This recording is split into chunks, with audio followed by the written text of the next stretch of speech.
Yeah, how many people believe in online teaching? I bet they'll do if they had the cost to hire you and they are able to see the effect of your teaching. But as a teacher, why would you need to teach online, or why would a parent want to hire teachers online? Of course, there might not be that much reason within your locality, but just consider this. For example, you're in this country, Nigeria, and you have a lot of people that probably for maybe 60 years ago, 70 years, 100 years ago, their family lineages, they've traveled out of the country. Probably they now have, the person that's traveled there is now a grandparent, meaning that the child was given birth to abroad and the grandchildren are there. Maybe they have great grandchildren, and they're now in school. The kids are now in school, and they're like, I don't think this child is doing well enough. I think I remember that from my country, Nigeria, the teaching used to be, highly effective, and they just want to hire teacher and say, okay, can teachers from Nigeria teach online? And the answer is yes. And but if they hire you and there are some limitations which could be the language barrier, like the intonation and something, students that are in America, for example, they want to they've gotten used to a kind of speech or intonation, or let's say phonetics, from their classroom teachers. So if their parents are now like hiring somebody to come and teach them, if the person cannot actually flow along with them the way their physical teacher would flow, then there could be an impedance to their attention or their interest in the learning. But if that is, catered for, you've been able to uh, bring up yourself to the language, or the effective ways of communicating through the language of learning, then that one is aside. The next thing is that even if you're spitting fire as a teacher and you don't have the right method of delivery, even you might have the right method of teaching, but if you cannot, arrest the attention of the child, or you cannot directly pass the learning, the teaching into the memory of the learner, then there might be little, there might be some kind of limitations to, the student's achievement. What I want to talk about right now is effective method of teaching online, or effective method of online teaching. Online teaching is one thing, method of teaching is another thing, then effective method of teaching is another thing. Then online teaching has its own peculiarity. So we have to talk about how can we effectively pass across the knowledge that we have. Because it's not that you don't know the content of your lecture, you know the content, but how do you actually pass it across? For example, if I want to teach on alphabets now, I could be reading A, B, C, D. I could be telling the child that, oh, the first letter is A, the second letter is B. But it goes a long way if the child could see me write something down, really, and say, okay, we're going to write the alphabet. So this is uppercase A and this is lowercase a. The child is going to follow. He's going to see something. You're not only teaching through the audio, but the visual. So uppercase B, lowercase b. Unlike when you're just talking, the child doesn't even know how to write it. Maybe it's just a fresh learner or something. And that one being said, so another one, it could be that I want to teach something on shapes, like in mathematics or something. So if you're able to, bring up the shape and you make it alive by, varying the color, the child will be interested in, okay, yeah, you just change the color. Okay, yeah, he is drawing a shape because he was not following before, but now he's following. So how can you actually, you know, access all these tools? There are no big tools to use. You just need a computer, like a laptop. So when you get a laptop, there is this application that comes with a laptop called Paint application. Paint. And I can try to get you the icon. Maybe I can see. So for those who don't know what Paint looks like, let me try to bring it up here. You can see it on screen. Yeah, that's the second icon there. You can see it on almost every, uh, you know, uh, computer. So it has Paint.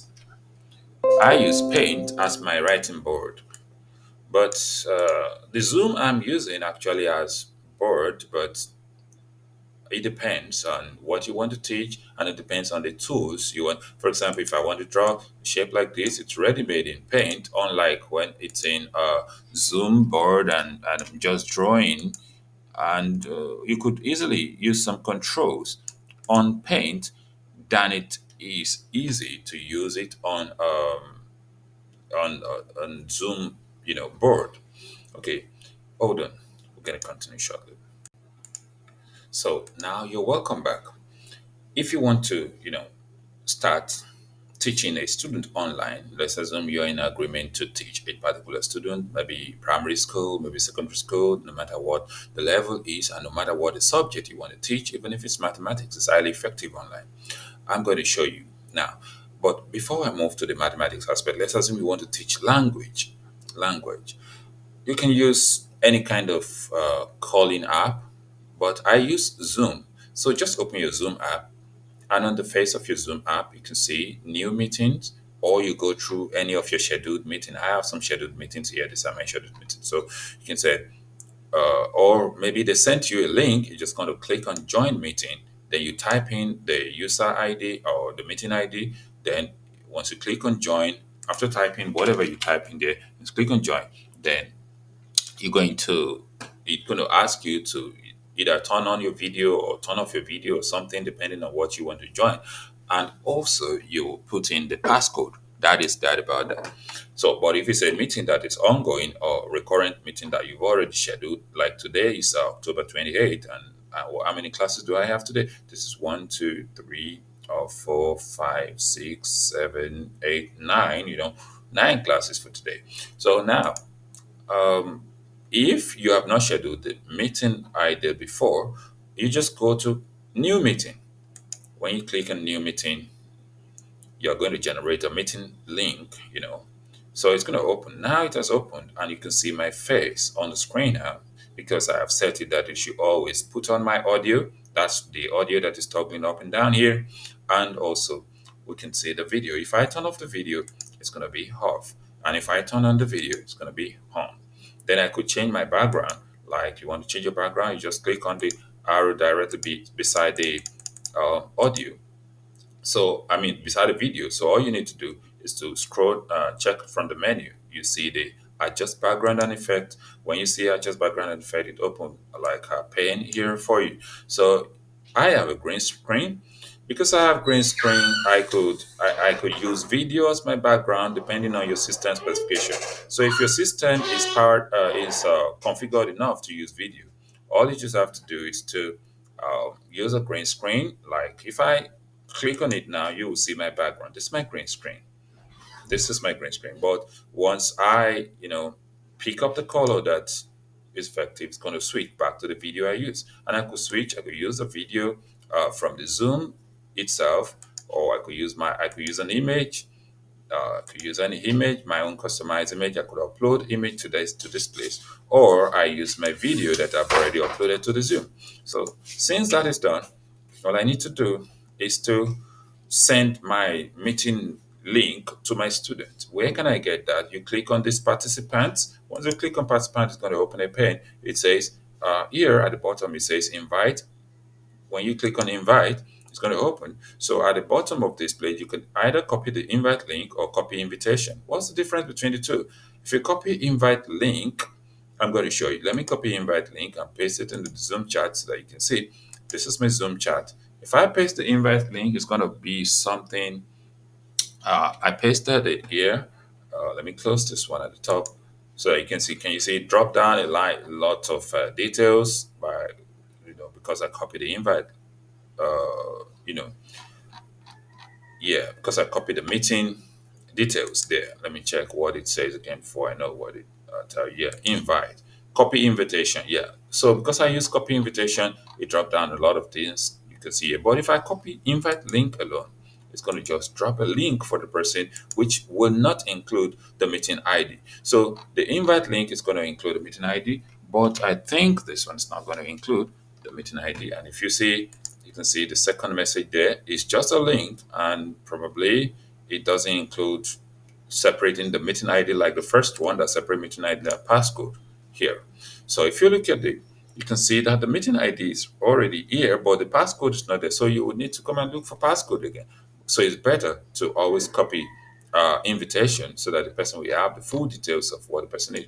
And once they are there, let's assume I'm the one they're just going to request to join.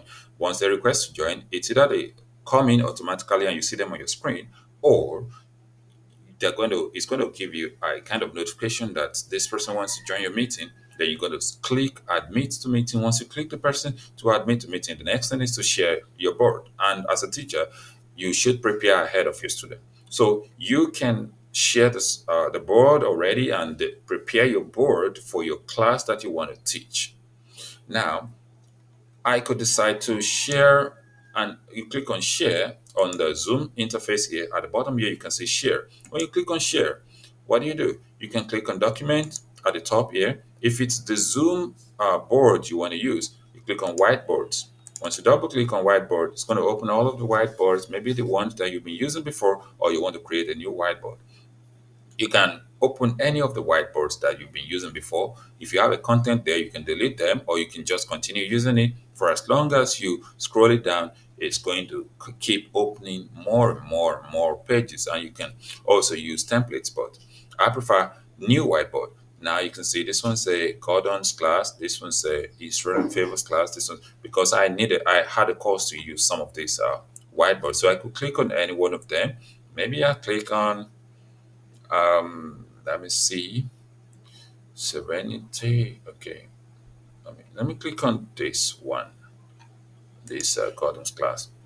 So, how do you want to open the collaborating presenting? I'm presenting, I'm not collaborating, so that my student will not be tampered with my whiteboard. So, open board. Once I open the board, it's going to load it onto the pane that you can see. So you can see the board here, and if you scroll up and down or right and left, you can maximize it and use the face of the board. You can write. So you need a writing pen anyway if you're teaching calculation. But if you're not teaching calculation, you just need your keyboard to be able to type something, and you're gonna need to increase your font anyway. Maybe you can use something like 36. Oh, I think that is 36 going to be enough. Let me check it. If I type, oh, it's too small. Yeah, why? It's too small because the page is too small, so I can zoom it out. So once I zoom to, let me say 100%, this is 150, 100%. This is okay. This is what I just typed now. I can go ahead and keep typing and keep typing and keep typing, And once I drop it, it's going to be there. I can click on it and shift it to wherever I want it to be on the board. Then if you want to underline it, you can just pick a line and underline it and so on. And if you're going to be teaching calculation, I said you're going to need a pen. The pen you're going to need is what is called graphic tablet. It comes with a pen.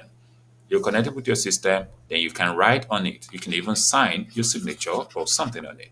Like you want to say, okay, 2 plus 3 equal to 5. You know, this is this is fine enough. I cannot use my mouse to write this, but I can use my pen to write it.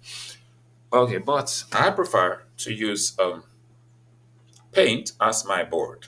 So I can decide to go and share the Paint that I was using before. So if I want to share, I say share screen instead of document. I go to screen, then I click on the board that I already opened. If you have not opened the Paint, you will not be able to share it. So you must have opened it before you open the Zoom. So, and that should be done on your system. Now I have shared the page here. You can see it here. What you need to do is to get the graphic tablet. Like I said, I think I got, let me see if I have the image somewhere.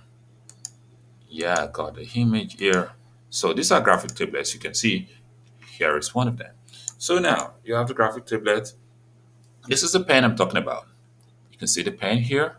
That's what I'm using to write. And you can see as I'm writing on this board. This small board represents the entirety of your screen. I mean the total interface of your computer screen. So if you move like this, that means you've moved to the, like top like this. If you're at the middle, that means you are like at the middle of the screen.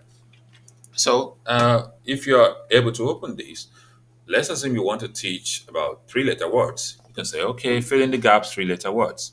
You can write and you can type if you want. Fill in the gaps.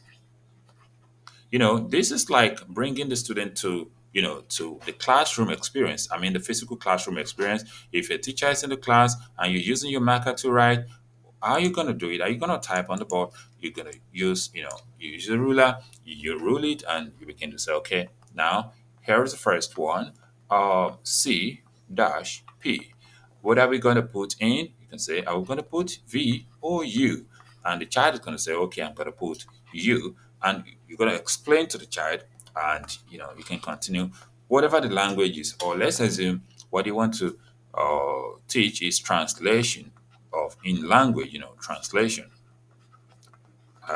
If I want to teach translation, this is translation. Let me teach Yoruba language, for example. So there are some things in Yoruba language that I want to translate to English language. So if I say morning, morning in Yoruba language is aro, aro. So it's easier to do if I want to use typing. If I want to use text, I can just say, okay, this is too way too big. So I can check the font at the top and just reduce it to something like 36 so it can show here. So if I say morning, morning, morning, and I come to under the, okay, yeah, morning is, I think I've switched that. I need to, now there's a mistake. I put Yoruba on top of one. I put uh, English on top of the other one. What if I want to change it? I can easily do something and say, okay, maybe I move this English or I move the whole thing here. You know, I can move the whole thing or copy it. So this is becoming the English. Then the arrow that is under it, I will just select and delete. Once I select and delete, I can bring the morning that I have typed or that I have written, I bring them totally under the English version. So this is morning. Whether you type it or you write it, it's still morning. Then the one for arrow, it's under Yoruba. So you're going to bring it here and you can easily clean this. Now, this one that is at the middle, you can erase it and bring back this one to where it was originally. So whether you're typing or writing, both I think I prefer writing because I deal with calculations a lot. For example, I could say algebra. I want to solve algebra. So I underline. I use my freehand to underline, or I can use, like a ruler to underline. So what I have here is that maybe I want to solve. I want to simplify. It says simplify 3a minus 2 plus 4a minus 3 or plus 3. So if I want to simplify, I'll just say, okay, the first one is 3a and followed by 4a because they both have a's. Then I have minus 2, then plus 3. So I say 3 apples plus 4 apples is 7 apples. So I write 7a for 3 and 4a. Then I have negative 2 and positive 3. 2 negatives and 3 positives. So if two negative cancel 2 positive, we have 1 positive left. So that is plus 1. So this is the answer to this. This your student will be able to follow because at times if you don't have the right method of delivery for online class, it will look as if it's ineffective. But this is highly effective because you can see your student. You, as you're seeing my face in this video, that's the way you'll be seeing your own face. And when you're in the class, you see your face, then you see the face of your student. Because as a teacher, you need to, as you're writing, you monitor the face of your student as well to know whether the student is being distracted, playing games, or doing something else, or not concentrating.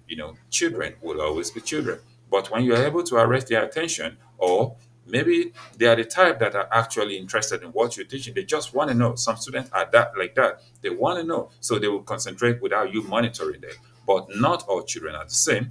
So that is that about that. So what I have used now, I've used Zoom. I use Graphic Tablet for writing. And I think that's all. You just need to generate your meeting ID and send it to the parent. And you can make it recurring so that you don't have to create the meeting ID every time you want to, meet the student. If this video has helped you, you can subscribe to this channel. You can follow on TikTok. You can follow on Facebook. You can, just follow. See you some other time. Goodbye.